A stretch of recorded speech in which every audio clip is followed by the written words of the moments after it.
ផាយតេបូកផាយលើ2នេះប្រៀបបានដូចជាគុយបងប្អូនទី12ណាខ្លះដែលកំពុងតែពោលរលកថ្ងៃនេះដែរអ្នកគ្រូនឹងមកបរៀនមេរៀនរលកទៅកាន់បងប្អូនទាំងអស់គ្នាអញ្ចឹងចំពោះលំហាត់របស់យើងនេះគេឲ្យយើងរកសមីការតម្រួតនៃរលក2អញ្ចឹងករណីដែលវាមានអំភ្លីតុតដូចគ្នាអញ្ចឹងតើត្រូវធ្វើរបៀបណាអញ្ចឹងអ្នកគ្រូនឹងណែនាំពីរបៀបដែលករណីដែលវាមានអំភ្លីតុតដូចគ្នាបែបនេះអញ្ចឹងយើងប្រើតាមគោលការណ៍តម្រួតរបស់យើងមកអញ្ចឹង y របស់យើងគឺស្មើនឹង y1 បូក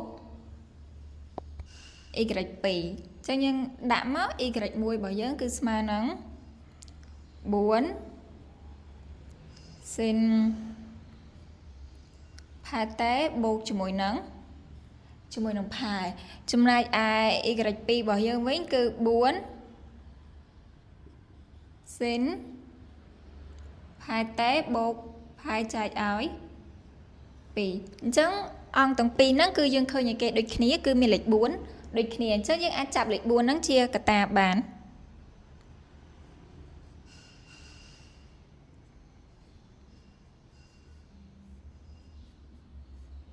អញ្ចឹងយើងសរសេរមកដោយសារនេះចាប់លេខ4បាត់នៅសល់ស៊ីន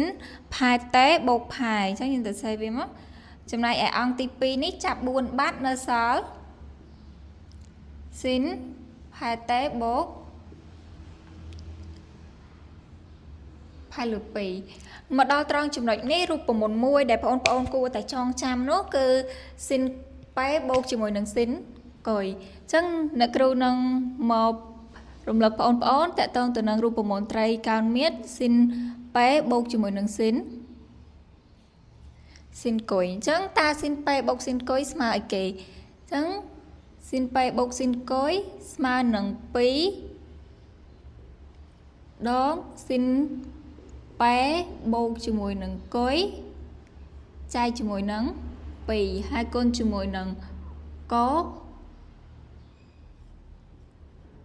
ប៉ែដកគុយចែកជាមួយនឹង2អញ្ចឹងរូបមន្តហ្នឹងគឺសំខាន់បងប្អូនគួរតែចងចាំដើម្បីយកមកកណនាត្រង់ចំណុចនេះអញ្ចឹង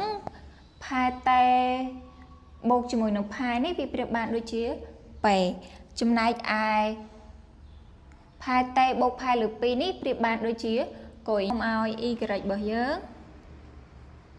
គឺស្មើ4គុណជាមួយនឹង2ស៊ីនប៉ែបូកស៊ីនគុយអញ្ចឹងប៉ែរបស់យើងប៉ុណ្ណេះគុយរបស់យើងប៉ុណ្ណេះអញ្ចឹងពេលសញ្ញាបូកគឺអត់មានអីទេយើងបូកវាតាមធម្មតាមកគឺ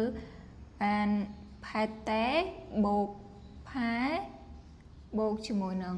ផាតេបូកផាយលើ2ហើយបន្ទាប់មកទាំងអស់ហ្នឹងគឺចែកជាមួយនឹង2បន្ទាប់មកគុណជាមួយនឹងកអញ្ចឹងយើងបានកផាតេបូកផាដកឲ្យគុយរបស់យើងគឺកសោប៉ុណ្ណេះអញ្ចឹងយើងត្រូវដាក់វងកញ្ចក់ចំណុចហ្នឹងគឺតិចតួចប៉ុន្តែអាចធ្វើឲ្យបងប្អូនហ្នឹងបាត់បន្ទុកបានអញ្ចឹងយើងដាក់មកគឺដកផាតេបូកផាយលើ2ទាំងអស់ហ្នឹងគឺចែកជាមួយនឹង2អញ្ចឹងអ្នកគ្រូសូមឲ្យបងប្អូនមកមើលអ្នកគ្រូបន្តទៅសេនៅខាងនេះវិញអញ្ចឹងនាំឲ្យ y របស់យើងអញ្ចឹងយើងឃើញ4គុណនឹង2គឺស្មើនឹង8បន្តមកទៀតស៊ីនអញ្ចឹងយើងមើលតើកន្លែងស៊ីនយើងមានត្រង់ចំណុចណាដែលអាចកណនាបញ្ចូលគ្នាបានអញ្ចឹងផាតេបូកផាតេគឺបាន2ផាតេបន្ទាប់មកផាបូកផាលើ2យើងបូកបញ្ចូលគ្នាយើងត្រូវព្យាបាលវាមកគឺបាន3ផាលើ2ទាំងអស់ហ្នឹងគឺចែកជាមួយនឹង2ចំណែកឯកុសវិញអញ្ចឹងចំពោះកុសវិញគឺយើងកន្លែងនេះយើងគុណសញ្ញាដកចូលក្នុងវងកញ្ចក់មកអញ្ចឹង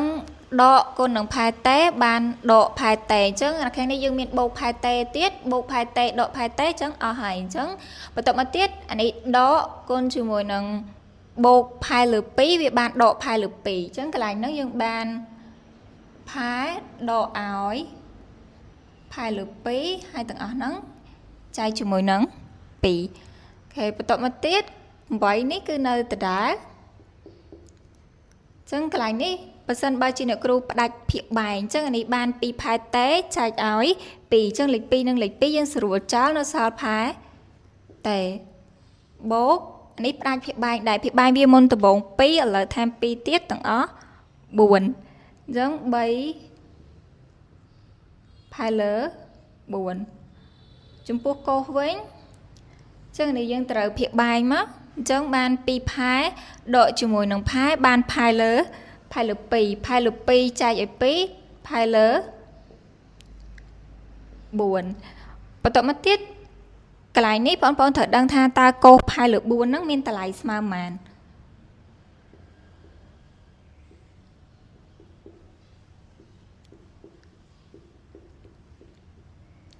ចឹងអានេះយើងទៅសេតរ៉ាមកព្រោះយើងអាចធ្វើអីវាបានទៀតទេអញ្ចឹង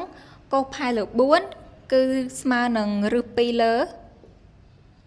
2អញ្ចឹង8ហើយនឹង2នេះយើងអាចសម្រួលគ្នាបានអញ្ចឹង8ចែកឲ្យ2បាន4ហើយរឹស2យើងគុណវាធម្មតាមកបន្ទាប់មកបានស៊ីនផែលើផែតេបូក3ផែលើ4អញ្ចឹងចម្លើយរបស់យើងគឺ y ស្មើនឹង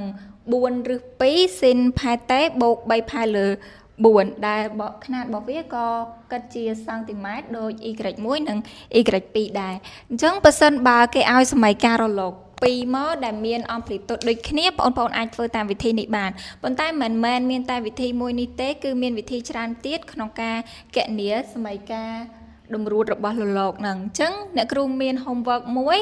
ដើម្បីឲ្យបងប្អូនធ្វើនៅផ្ទះបើសិនបើបងប្អូនធ្វើហើយឃើញចម្លើយប៉ុន្មានអាចថតតម្លាក់នៅក្នុង comment អ្នកគ្រូនឹងចូលមើលអញ្ចឹងយើងនឹងជួបគ្នានៅវីដេអូក្រោយទៀតដែលអ្នកគ្រូនឹងនិយាយអំពីការរកសមីការរលកតម្រួតតាមវិធីផ្សេងទៀតបាយបាយ